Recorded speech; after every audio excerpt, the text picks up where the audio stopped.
구하는 자에게 지혜를 주시는 하나님 앞에 사도신경으로 신앙 고백하시겠습니다. 나는 전능하신 아버지 하나님 천지의 창조주를 믿습니다. 나는 그의 유일하신 아들 우리 주 예수 그리스도를 믿습니다. 그는 성령으로 잉태되어 동정녀 마리아에게서 나시고 본디오 빌라도에게 고난을 받아 십자가에 못 박혀 죽으시고 장사된 지 사흘 만에 죽은 자 가운데서 다시 살아나셨으며 하늘에 오르시어 전능하신 아버지 하나님 우편에 앉아 계시다가 거기로부터 살아있는 자와 죽은 자를 심판하러 오십니다. 나는 성령을 믿으며 거룩한 공교회와 성도의 교제와 죄를 용서받는 것과 몸의 부활과 영생을 믿습니다. 아멘. 다 함께 찬송가 292장을 부르시겠습니다. 찬송가 292장입니다. 주 없이 살 수 없네 죄인의 구주여 그 귀한 보배 피로 날 구속하소서.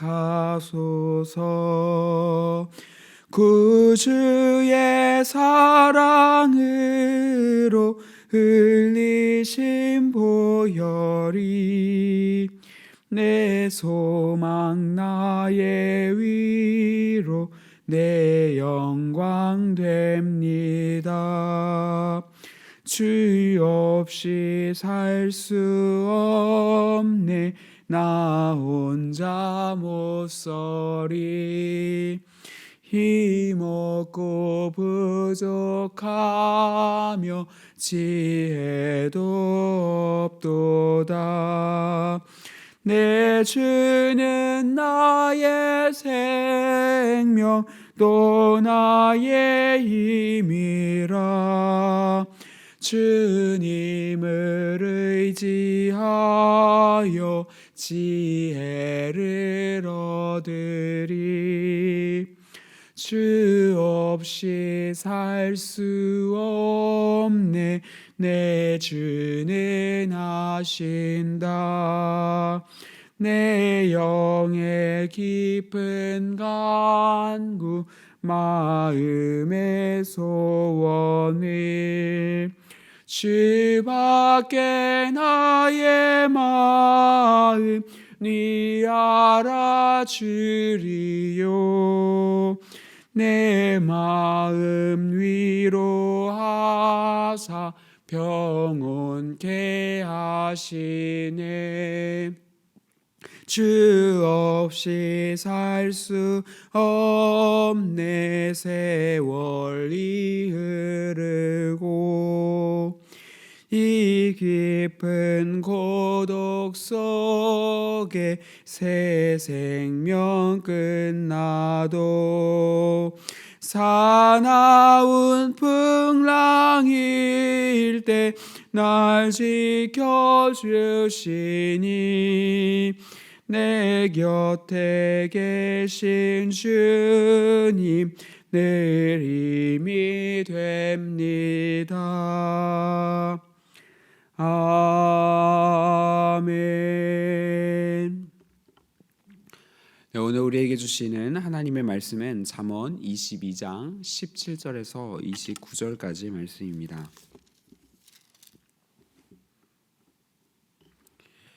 구약 936면에 있습니다.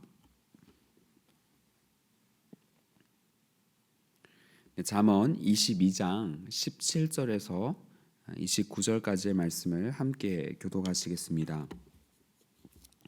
너는 귀를 기울여 지혜 있는 자의 말씀을 들으며 내 지식의 마음을 둘지어다.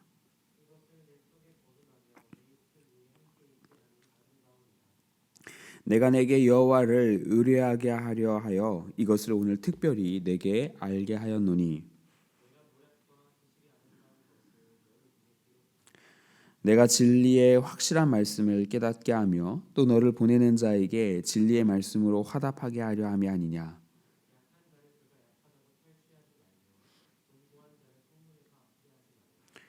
대저 여호와께서 신원하여 주시고 또 그를 노략하는 자의 생명을 빼앗으시리라.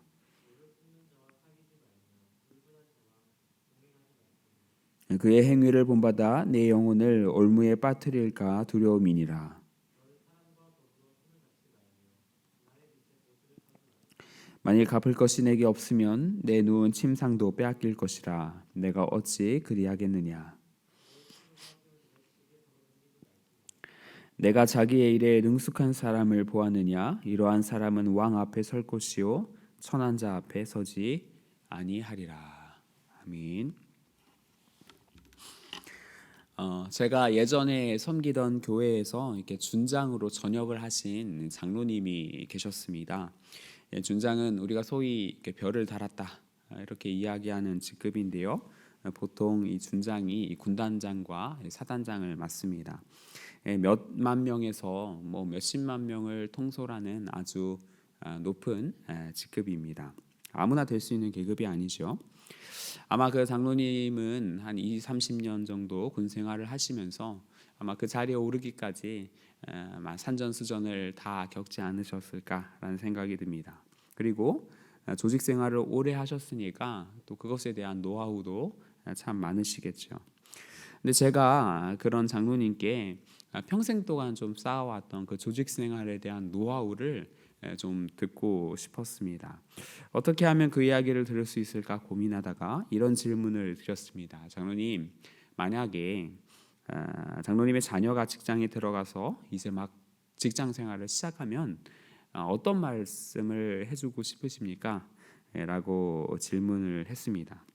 근데 때마침 장로님의 자녀가 막 직장 생활을 시작했던 참이어서 너무나도 진지한 얼굴로 저에게 해주셨던 말씀이 있는데요. 그것이 뭐냐면 바로 적을 만들지 말아야 한다라는 것을 깨달으셨다고 이런 말씀을 하셨습니다. 이유가 있는데 군대는 승진을 할 때 상사가 평가를 할 뿐만 아니라 동료들이 함께 평가를 한다고 합니다. 그래서 10명이 좋은 평가를 해줘도 한 명이 반대를 하고 부정적인 평가를 하면 승진하기 어려운 것이 군 조직이라고 하더라고요. 그래서 그런 경험을 녹여서 꼭 직장 생활을 할 때 아들아 절대로 적을 만들어서는 안 된다라는 말씀을 하셨다고 이야기하셨습니다. 그때 그 장로님께서 얼마나 진중한 표정으로 그 말씀을 하셨는지 아직도 제 그 말씀이 생생하게 기억이 많이 납니다. 어떻게 보면 별거 아닌 것처럼 느껴지는 말이지만 그 말에 평생의 삶의 경험이 이렇게 녹아져 있기 때문에 아직도 그 말이 제 마음속에 남아있는 것은 아닌가라는 생각을 하게 됩니다. 우리가 최근에 잠언 말씀을 읽고 있습니다. 이 말씀들이 한 구절 한 구절 다 너무나 귀한 말씀이기는 한데 좀 우리가 이제 읽다 보니까 반복되는 것도 좀 있는 것 같고, 그리고 이게 병렬식으로 너무 많은 이야기들이 이렇게 쏟아져 나오다 보니까 조금은 몸이 건조하게 이 말씀들을 읽게 되는 건 아닌가라는 반성을 해보게 됩니다. 이 말씀들이 뭔가 바늘처럼 나의 마음을 쿡쿡 찌르기보다는 그냥 부모님의 잔소리처럼 들릴 때도 있는 것 같습니다. 그러나 우리가 이 한마디 한마디가 어떻게 보면 한 사람의 인생의 전체 인생의 그런 경험들이 녹여져 있는 그런 지혜라고 생각을 한다면, 또 이것들이 몇백 년, 몇천 년 동안 축적되어지고 정제되어진 말씀이라고 생각한다면 이 말씀을 우리가 결코 가벼이 대할 수는 없다라는 것을 우리가 생각해 보게 됩니다. 그래서 우리가 이 말씀들을 조금 더 진지한 태도로 다시 한번 묵상을 해보기를 원하는데요. 그래서 그런지 오늘 성서 기자도 우리에게 다시 한번 이 잠언의 말씀들에 더 귀를 기울여 달라고 우리에게 촉구하고 있습니다. 우리 17절과 18절 말씀 한번 다 같이 함께 읽어보겠습니다. 시작. 너는 귀를 기울여 지혜 있는 자의 말씀을 들으며 내 지식의 마음을 둘지어다. 이것을 내 속에 보존하며 내 입술 위에 함께 있게 함이 아름다우니라. 아멘. 오늘 성경이 우리에게 뭐라고 도전하고 있습니까? 17절 말씀에 따르면 이 잠언의 말씀에 주의를 깊이 기울여라 라는 이야기를 하고 있습니다. 또 이 말씀을 그냥 듣는 것에만 그치는 것이 아니라 우리의 마음판에 잘 새겨야 한다고 강조하고 있는 거죠. 또 18절 말씀에 보니까 그렇게 가슴에 새길 뿐만 아니라 계속해서 이 지혜의 말씀들을 우리의 입술을 통해서 고백하라, 말을 해라라고 이야기를 하고 있습니다. 이 말이 무슨 의미입니까?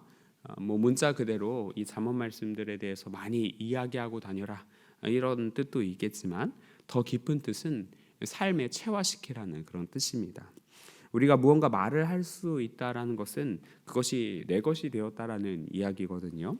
내 삶에서 경험되어지고 체험되어지고 익숙해졌기 때문에 우리가 그런 이야기들을 말로 할 수 있는 것이죠. 이렇게 잠언의 말씀들이 너무나 중요하기 때문에 이것을 마음에 새기고 그리고 그 삶에 체화될 수 있도록 하라고 오늘 본문이 우리에게 도전하고 있습니다. 계속해서 오늘 본문 19절에서 21절 말씀도 이 말씀의 중요성을 계속해서 강조합니다. 제가 읽어보겠습니다. 내가 내게 여호와를 의뢰하게 하려 하여 이것을 오늘 특별히 내게 알게 하였노니 내가 모략과 지식의 아름다운 것을 너를 위해 기록하여 내가 진리의 확실한 말씀을 깨닫게 하며 또 너를 보내는 자에게 진리의 말씀으로 화답하게 하려 함이 아니냐. 이렇게 이야기하고 있습니다.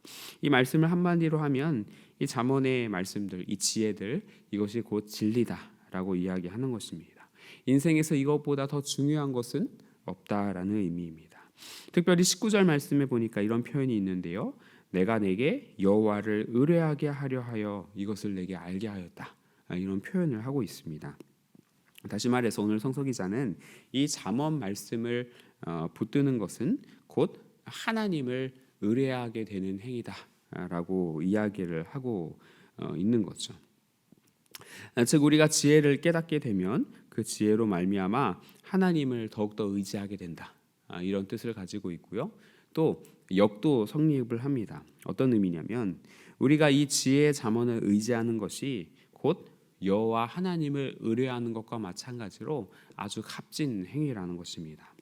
다시 말해서 우리가 인생에서 절체절명의 순간을 만났을 때 또 인생에서 생사와 화복을 결정할 수 있는 아주 중요한 갈림길 앞에 놓여 있을 때 이 잠언 말씀들을 우리가 의지하면서 나아가면 그 말씀이 결국 하나님께서 우리를 도우시는 것과 같은 능력을 발휘한다라는 거죠. 저희 아버지에게 들은 이야기인데요. 제가 갓난아이 때 한번 죽을 뻔한 적이 있다고 합니다.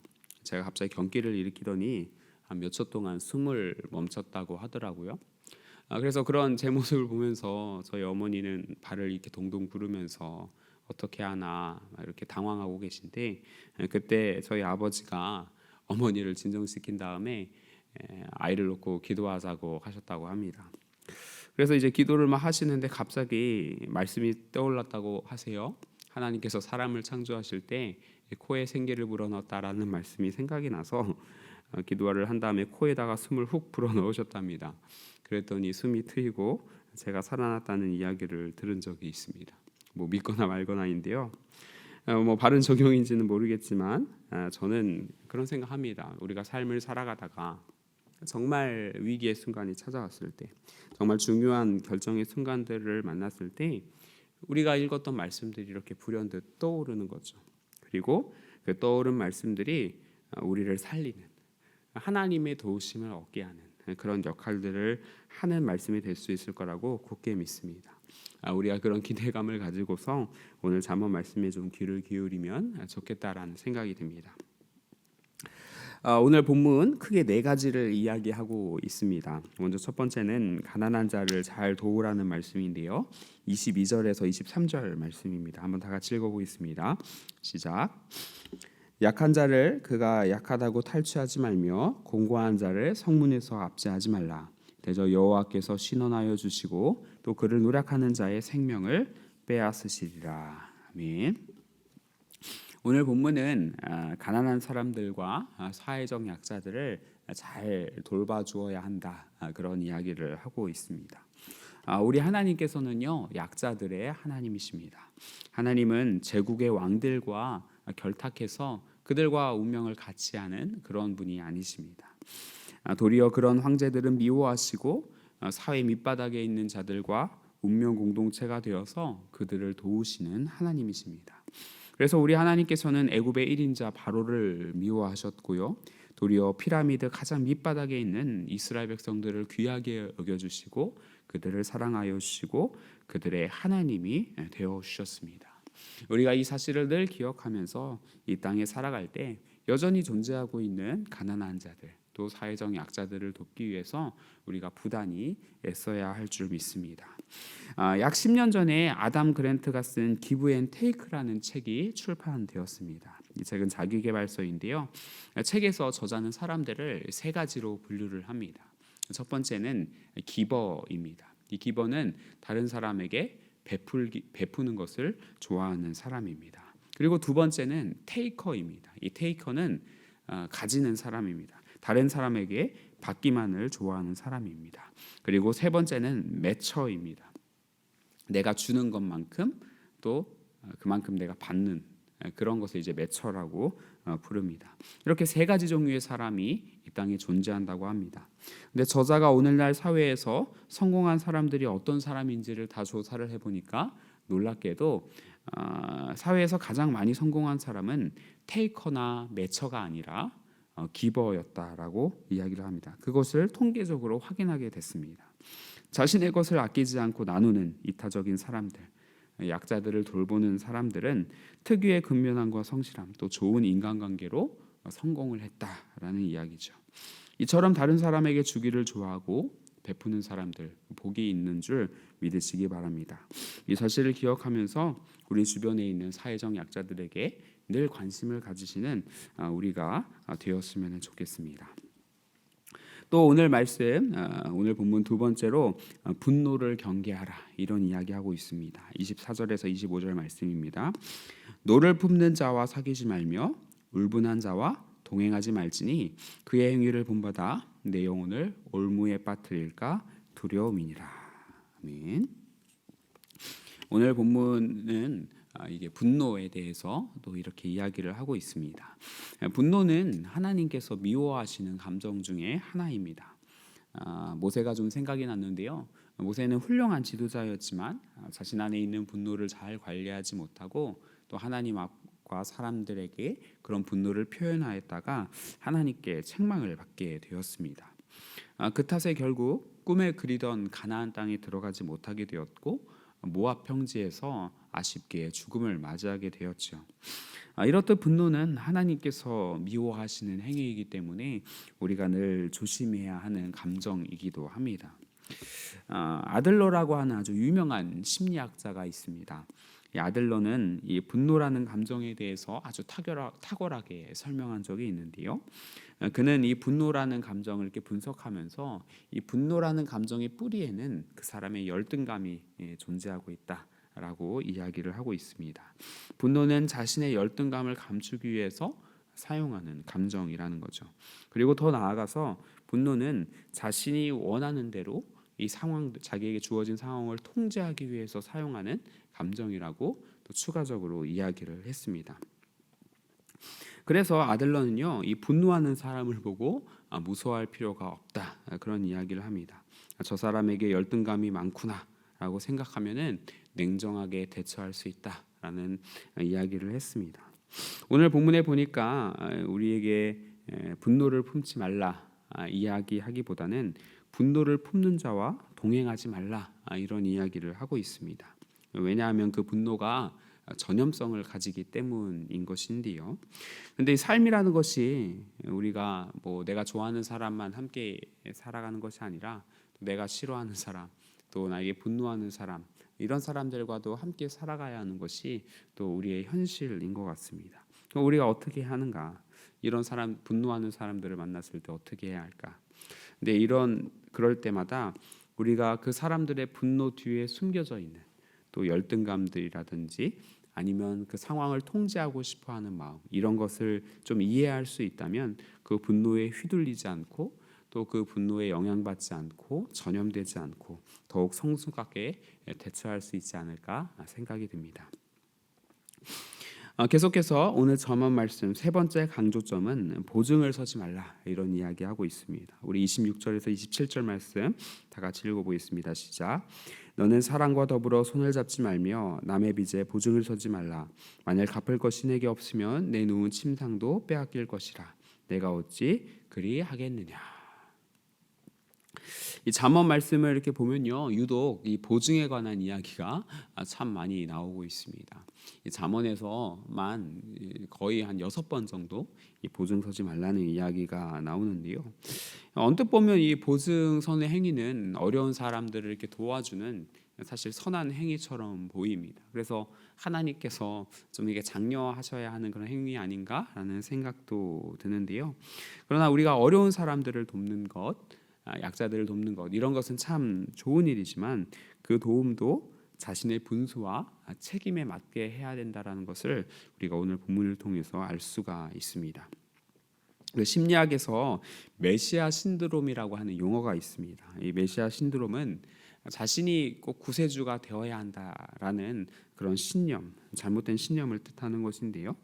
이 메시아 신드롬이 있는 사람들은 자신이 구세주 역할을 해서 타인을 구원하고, 그리고 그 구원함을 통해서 자신의 존재감을 확인하고 자신이 행복하다고 믿는 사람들을 통칭하는 그런 말입니다.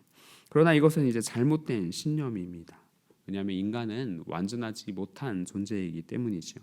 이 메시아 신드롬을 앓고 있는 사람은 지치고 불행해질 가능성이 매우 높습니다. 아무리 자기가 뭔가를 하려고 해도 상대를 구원할 수가 없고요.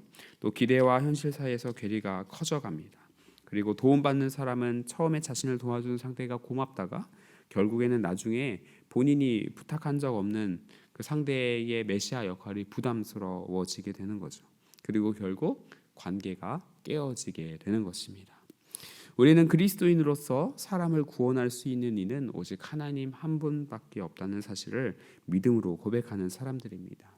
우리는 결코 어떤 사람의 구원자가 될 수 없다라는 것을 기억해야 합니다. 우리는 그저 한낱 피조물일 뿐입니다. 그러므로 자신의 분수와 한계를 분명히 알아서 겸손하게 그 안에서, 나에게 주어진 테두리 안에서 섬기며 나누며 살아가는 지혜가 필요하겠습니다. 이것이 오늘 보증 서지 말라는 말씀에서 얻을 수 있는 영적 교훈이 되겠습니다. 마지막으로 오늘 본문은 우리에게 성실한 삶을 살 것을 도전합니다. 우리 29절 말씀을 함께 읽어보겠습니다. 시작. 내가 자기의 일에 능숙한 사람을 보았느냐? 이러한 사람은 왕 앞에 설 것이요 천한 자 앞에 서지 아니하리라. 아멘. 자신의 일에 능숙한 사람은 왕의 앞에 설 것이다. 오늘 본문이 선언하고 있습니다. 자신의 일에 능숙하다는 것은 결국 성실한 삶을 의미합니다. 자기에게 맡겨진 역할이 무엇이든 간에 그것에서 최선을 다하는 삶을 의미합니다. 우리가 좋아하는 성경 이야기 중에 다윗과 골리앗 이야기가 좀 떠올랐습니다. 우리가 참 좋아하는 이야기인데 어리고 약한 이 소년 다윗이 전쟁의 잔뼈가 굵은 아주 거대한 몸을 가진 골리앗을 물리치고 전쟁에서 승리했죠. 근데 이때 다윗이 사용했던 무기가 창과 검이 아니라 바로 평소에 다윗이 많이 사용했던 이 물매였습니다. 다윗이 어떻게 승리할 수 있었을까? 그 비결을 살펴보면 단연코 가장 큰 승리의 비결은 하나님을 의지하는 것이었죠.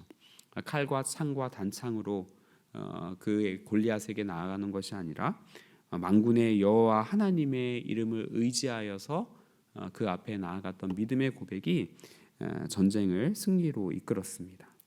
그러나 그것도 중요한 포인트이지만 그 이전에 다윗에게는 성실한 삶이 있었다라는 것을 우리가 기억해야 할 것입니다.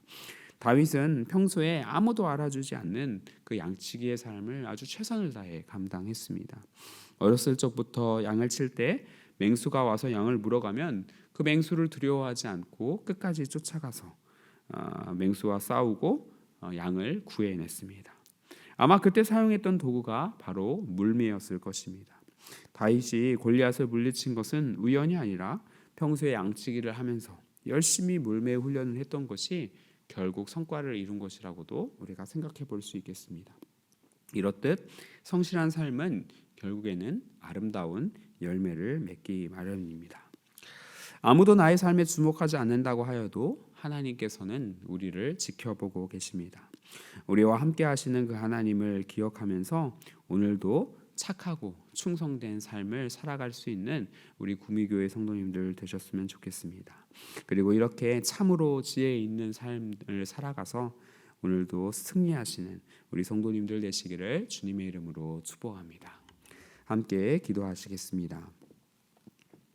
하나님 아버지, 우리가 말씀을 품었더니 그 말씀이 우리를 살리는 것을 삶에서 경험하기를 원합니다. 오늘 우리에게 주신 말씀들이 있습니다. 약자들 잘 도우라는 말씀, 또 분노를 멀리하라는 말씀, 또 자신의 한계를 바르게 이해하고 있으라는 말씀, 또 성실한 삶을 살라고 하는 말씀.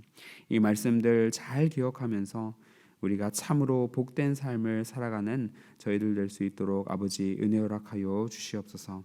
감사드리며 예수님의 이름으로 기도드립니다. 아멘.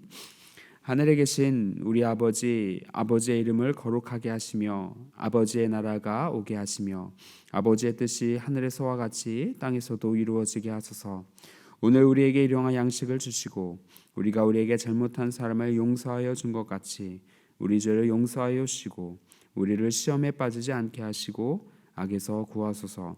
나라와 권능과 영광이 영원히 아버지의 것입니다. 아멘.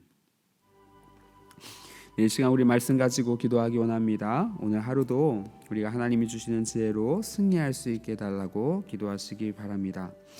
토요일은 예배 사역을 위해서 기도하는 날입니다. 구미교회 예배와 또 한국교회의 모든 예배들이 하나님께서 받으실 만한 아름다운 예배 될 수 있게 해달라고 기도해 주시기 바랍니다. 또 한국교회를 위해서 기도해 주시기 바랍니다. 한국교회가 진정 복음의 본질에 충실한 아름다운 교회들 되게 하여 달라고, 또 교회의 지도자들과 성도들에게 은혜 허락하여 주셔서 성령 충만한 그런 지도자들, 성도들 되게 해달라고 기도해 주시면 감사하겠습니다. 우리 주변에 어려움 당하는 환우들이 있습니다. 회복을 위해서 기도해 주시고 또 우리 성도님들의 개인적인 기도 제목 가지고 기도하시기 바랍니다. 하나님께서 우리의 기도 들으시고 반드시 응답해 주실 줄 믿습니다. 함께 기도하겠습니다.